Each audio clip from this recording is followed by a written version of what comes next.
Bienvenidos al cierre de la conferencia. Creo que ha sido una conferencia, primero, extraordinaria, por la verdad. La verdad es que el contenido lo estuve mirando en el programa y es extraordinario. Se ha hablado de prácticamente de todo. Y bueno, yo muy agradecido porque me permiten hacer este cierre de la conferencia, muy honrado.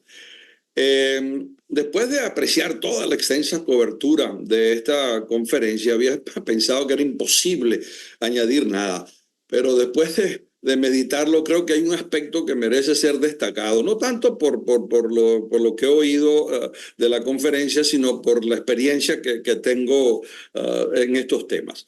Estoy seguro que la gran mayoría de los ponentes y los participantes tenemos algo en común, y es que queremos contribuir a la mejora de la sostenibilidad empresarial. De ahí la razón de ser en cierta forma en la conferencia y todos nuestros intereses. Eso es lo que tenemos en común, cada uno a su manera, cada uno de acuerdo con su especialización. Habrán hablado de a dónde deberíamos llegar a la sostenibilidad empresarial para que sea más efectiva y beneficiosa para la sociedad. Todos tenemos ideas de cómo mejorar la situación actual. Hemos cubierto el espectro desde regulaciones a las funciones del Chief Sustainability Officer, desde economía circular a liderazgo, financiamiento sostenible, comunicación efectiva, cultura empresarial, etcétera, etcétera, etcétera. Lo que todo esto tiene en común es que nos gustaría lograr cambios. Esto requiere cambios. No estamos contentos con el status quo. Todo lo que hacemos, yo mismo que ahora que estoy hablando y ustedes que han hablado en toda la conferencia, lo que de hecho se está hablando es de que cambiar. Sin embargo, la mayoría de las veces cuando hablamos de mejorar la sostenibilidad empresarial, no pensamos en el proceso del cambio. Nos concentramos en el punto de llegada. ¿A dónde queremos llegar? Son pocos los que se preocupan de cómo lograr ese camino para llegar allí. Consciente o inconscientemente, pensamos que el cambio es casi automático. De hecho, muchas veces ni pensamos. Debería ser así, porque eso es un poco el denominador común que tenemos. Nos gustaría que fuera así, pero no nos interiorizamos en cómo hacemos para llegar desde dónde estamos en este momento hasta dónde queremos llegar. Muchas veces pensamos, como le digo, que el cambio es casi automático. Queremos ir de un estado de sostenibilidad a otro y difícilmente analizamos el proceso y los cambios que se tienen que hacer para lograrlo. Es como si quisiéramos hacer un viaje de un lugar a otro.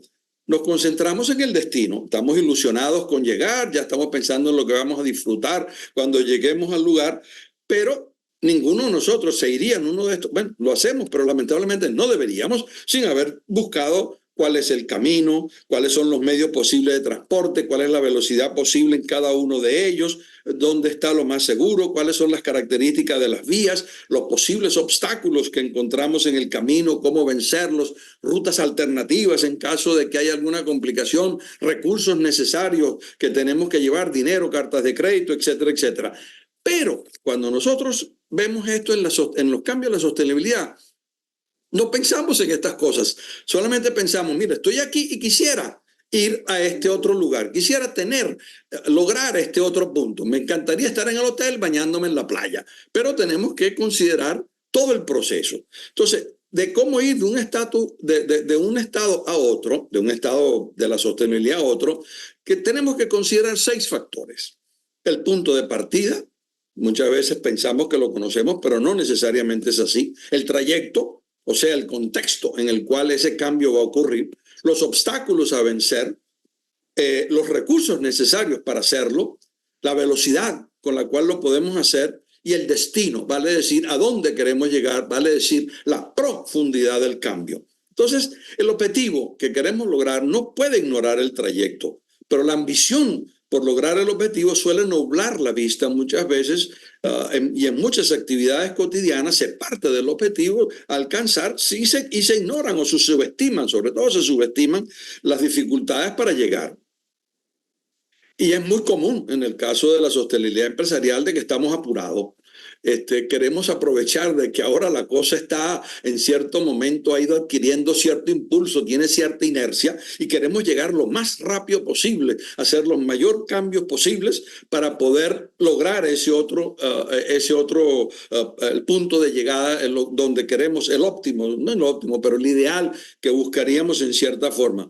Pero hay una velocidad que es conducente con el trayecto a recorrer, con las condiciones de la carretera, por decirlo.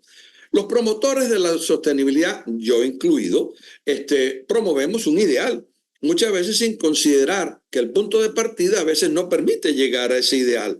La situación actual de la empresa, que muchas veces la sobreestimamos. Pensamos que porque no tenemos toda la información dentro de la empresa y tampoco la tenemos sobre el contexto que rodea a la empresa, y muchas veces creemos que estamos en una situación relativamente más favorable, que tenemos más recursos, que la gerencia está de acuerdo con el cambio que queremos lograr, que todo el mundo dentro de la empresa está de acuerdo con el cambio que queremos lograr, que todos remamos en la misma dirección. Y lamentablemente no es así. El punto de partida muchas veces lo tendemos a sobreestimar, lo cual nos puede obviamente dificultar el logro de ese camino que queremos llegar. Y muchas veces, sobre todo los promotores del cambio, muchas veces los consultores, queremos que se haga todo y rápido. Y cuando viene un fracaso, porque lo hay, se le da la culpa a la empresa de que no lo implementó bien. Nosotros lo dijimos perfectamente bien cómo se tenía que hacer el cambio en la sostenibilidad. Usted quería llegar a neutralidad de carbono, nosotros le dijimos cómo se hacía. Usted quería llegar a diversidad de género, nosotros le dijimos cómo lograr esa diversidad de género.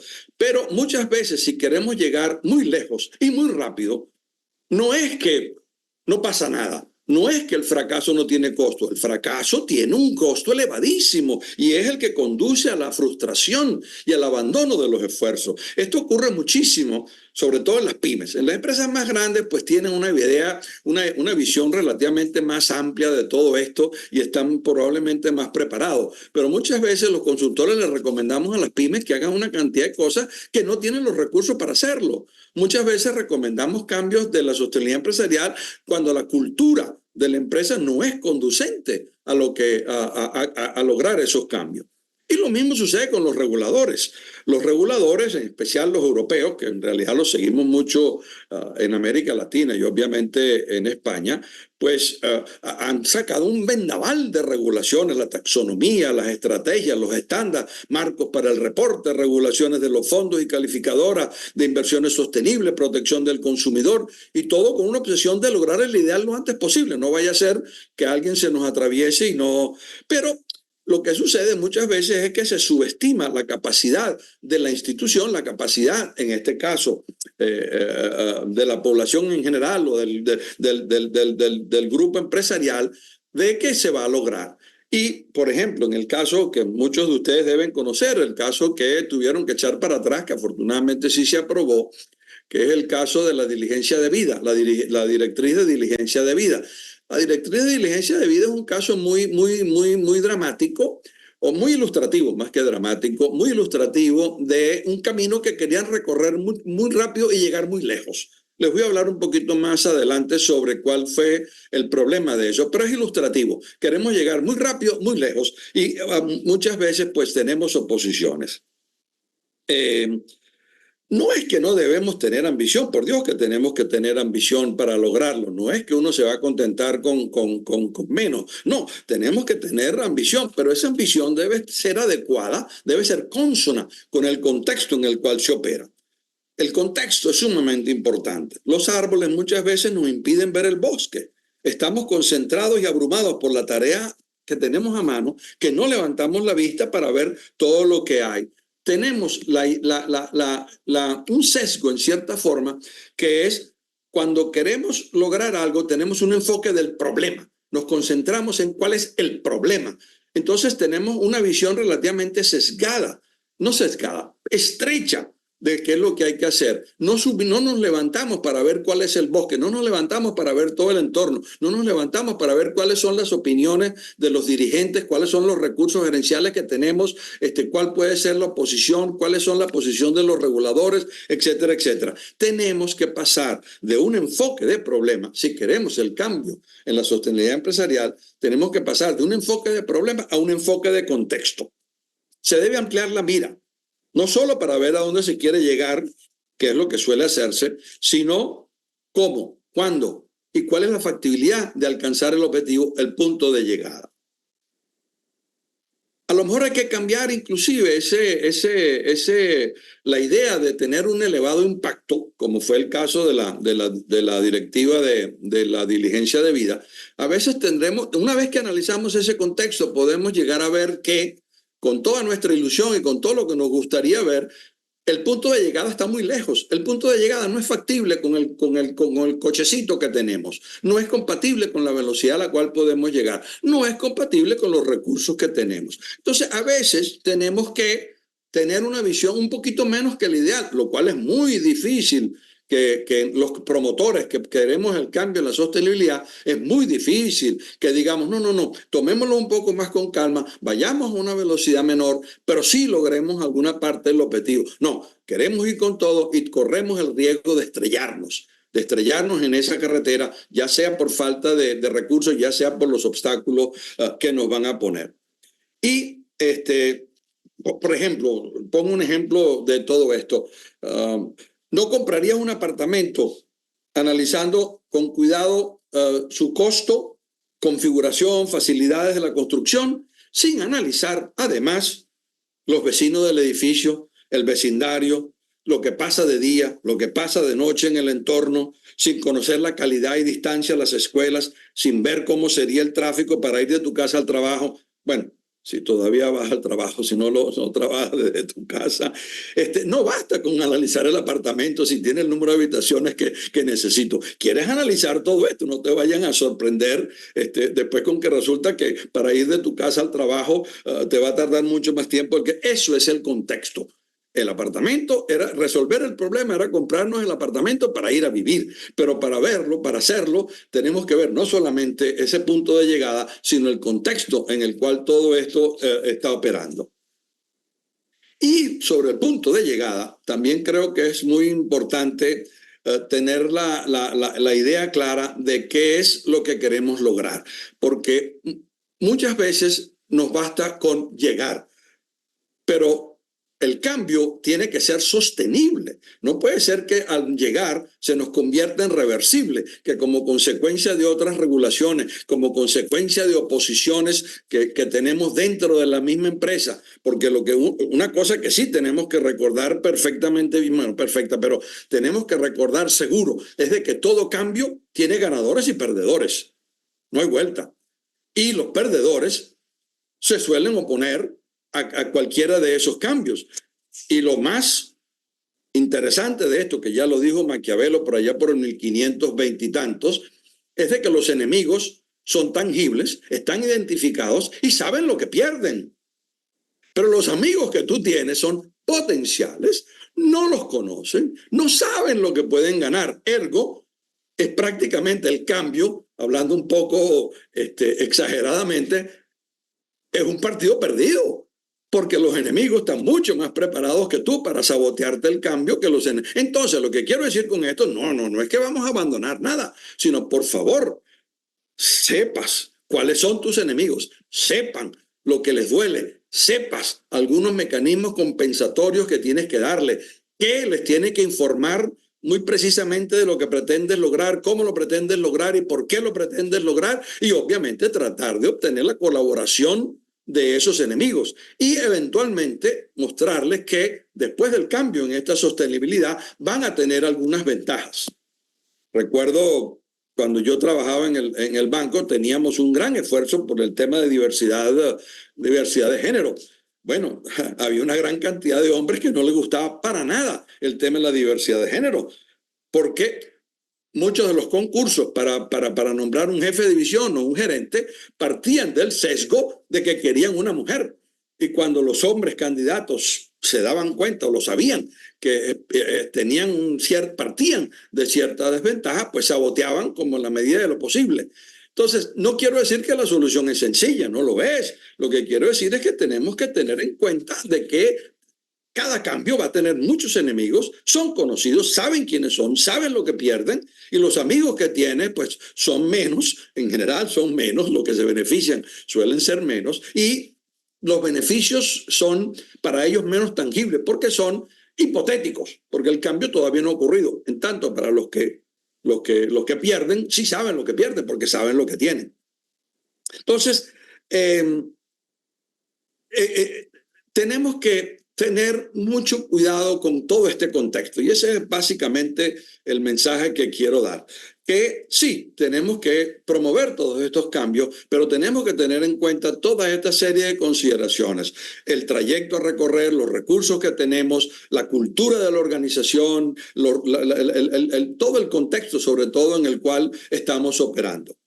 Por ejemplo, vuelvo al caso de la directriz de diligencia de vida que quería aprobar la Comisión Europea, y que después se encontró con la oposición de países como Alemania, Italia, en realidad no de países, obviamente que es de países porque el comité en el cual se aprobaba estaban representados países, pero no, eran las agrupaciones empresariales las que habían hecho todo el cabildeo, porque le habían mostrado a los países que eso tenía costos financieros, ergo, eso sí sabían lo que iban a perder. Y quien iba a ganar con la diligencia de vida era la sociedad, porque íbamos a tener cadenas de suministro probablemente donde se respetaban los derechos humanos, donde se respetaban las regulaciones ambientales, donde se respetaba, se contribuía a la mejora de la sociedad.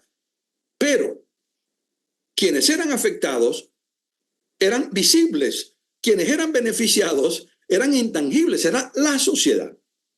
Nosotros los que habíamos empujado, algunos burócratas en Bruselas que consideraban que si lograban la aprobación salían en una foto, con todos contentísimos, con una gran sonrisa. Pero el tema no era que, y en este caso más grave todavía, porque el tema no era aprobar la regulación, no era llegar al hotel, no era el punto de llegada lo que tenía importancia, era lo que sucedía después. ¿Era esto sostenible? ¿Iban las empresas a obedecer esas regulaciones? ¿Iban a hacer esas regulaciones factibles?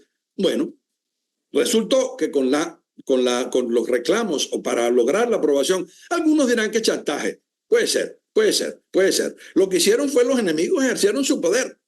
Y los amigos no eran prácticamente inexistentes, eran intangibles. Éramos nosotros, tú y yo, pero no fuimos a Bruselas. Bueno, sí, algunas ONG sí fueron a Bruselas, obviamente, a promover y a empujar este tipo de regulaciones. Pero lo importante es que se implementen. Entonces, lo que queremos no es la aprobación de la regulación. Lo que queremos no es tener más mujeres en el Consejo. Lo que queremos es que las mujeres en el Consejo sean respetadas, que influyan en las decisiones, que las dejen hablar, que las dejen actuar. La meta de tener el 20% o el 30% de mujeres en el Consejo no es la meta que debemos perseguir. La meta que debemos perseguir es el impacto que podemos tener. O en la directriz de la diligencia de vida era: mejorarán las cadenas de suministro, la gestión de los recursos humanos, la gestión del medio ambiente, etcétera, etcétera. En el directorio mejorarán las decisiones, dará lugar a eso, a de que mejore las condiciones del resto de las mujeres que están dentro de la empresa, o propugnará esto una mejora del entrenamiento, una mejora de la capacitación, una mejora de la selección de las mujeres dentro de la empresa, para que no podamos decir: pero es que no las tenemos y agarramos a la mujer de alguien. No, señor, no, señor. Pero si confundimos el punto de llegada, como en este caso, porcentaje de mujeres en el directorio, como en el caso de la directriz de diligencia de vida, la aprobación, no logramos el cambio que tenemos que lograr. Y eso es lo que el mensaje en gran forma, lo que les quería dar. Por ejemplo, la directriz tuvo que cambiar una implementación escalonada, tuvieron que ir más poquito a poco porque el coche no daba a la velocidad que querían correr, tuvieron que reducir el número de aspectos que cubrían porque no les daban el saco para meter todo lo que querían meter. Tuvieron que reducir el número de empresas que estaban cubiertas y tuvieron que eliminar penalizaciones, porque imagínense que la directriz de diligencia de vida permitía que un sindicato demandase a las empresas por violación de derechos humanos o por daños ambientales. Obviamente que a ti y a mí nos gustaría que así fuera, pero cuando tú pones un objetivo de esa envergadura, obviamente que vas a tener que negociarlo, obviamente que vas a tener que buscar los atenuantes para que te lo acepten, para que no logres el ideal que querías lograr, pero logres un ideal factible. Otro ejemplo relativamente más dramático, este sí es dramático, algunos de ustedes recordarán que hace unos 5 años hubo un gran revuelo con la economía del bien común. La economía del bien común, que tenía 20 postulados, no se lo voy a leer, pero cambiaba el marco económico legal por uno de fines de lucro a uno de competencia y cooperación. El éxito económico se medía no por el beneficio financiero, sino por el balance del bien común. Las empresas del bien común tendrían ventajas fiscales. Se limitan los montos máximos de las herencias para evitar, para en cierta forma promover un poco la meritocracia. En las grandes empresas los derechos de decisión y propiedad pasan parcial y progresivamente a los empleados y los ciudadanos. Se crea un banco democrático donde los servicios consisten en ahorro garantizado, cuentas corrientes gratuitas, créditos de interés reducido. Ok, el punto de llegada lo conocemos. Pregunta, ¿esta gente analizó el contexto en el cual esto ocurre? ¿Analizó el punto de llegada? ¿Analizó la factibilidad de lograr un cambio como este? Obviamente que no. Si lo hubiera hecho, buscaríamos progresivamente, como hizo la regulación de diligencia de vida, piano a piano, un ámbito un poco más estrecho, poquito a poco, a medida que los vamos convenciendo, podemos ir apretando un poco más, etcétera, etcétera. En resumen, no es que nos falte ambición, hay que ser ambiciosos. Por supuesto que hay que ser ambiciosos. Y algunos me dirán, no, pero es que hay que pedir más para ver si conseguimos un poquito menos. Bueno, si es sujeto de negociación, sí, pero esto no es sujeto de negociación. Claro, esta gente de la diligencia de vida sabía que era sujeto de negociación y a lo mejor pidió más para obtener un poquito menos. Pero nosotros, dentro de la empresa, yo como encargado de la sostenibilidad empresarial dentro de la empresa, cierto, voy a pedir un poco más porque de repente tengo que negociar con el presidente, de repente tengo que negociar con lo que se opone, pero en general tenemos que ser realistas. Esto no es, en general, no es una negociación. Y para vencer, como le decía, vencer al enemigo hay que conocerlo en detalle, sus recursos, capacidades, objetivos, estrategias, etcétera, etcétera, y prepararse con los recursos que son necesarios. La ingenuidad no gana batallas. El cambio es muy complejo y para su logro hay que considerar toda esta serie de factores que le he ido mencionando. Mi mensaje es imperativo avanzar en la mejora de la sostenibilidad empresarial, pero para ello no basta con desear el objetivo. Se debe conocer el contexto, se debe conocer el camino, si no se corre el riesgo de estrellarse. Y hay que actuar dentro del realismo. No del mágico, el realismo de veras. La clave está en un balance entre lo deseable y lo factible. Y para mostrarle que no he dicho nada nuevo, les voy a leer 5 refranes, probablemente del siglo XIV, XV, XVI. Lo mejor es enemigo de lo bueno. Quien mucho abarca, poco aprieta. No por mucho madrugar amanece más temprano. El mundo no se hizo en un día. Y uno nuevo. Un bebé no se puede hacer nacer con 9 mujeres encintas por un pez. Éxitos en los esfuerzos que hagan, estamos con ustedes, pero por favor, seamos realistas. Hay que elevar la mirada del ombligo. El mundo es grande y está lleno de gente que no le gusta lo que nosotros hacemos. Muy agradecidos.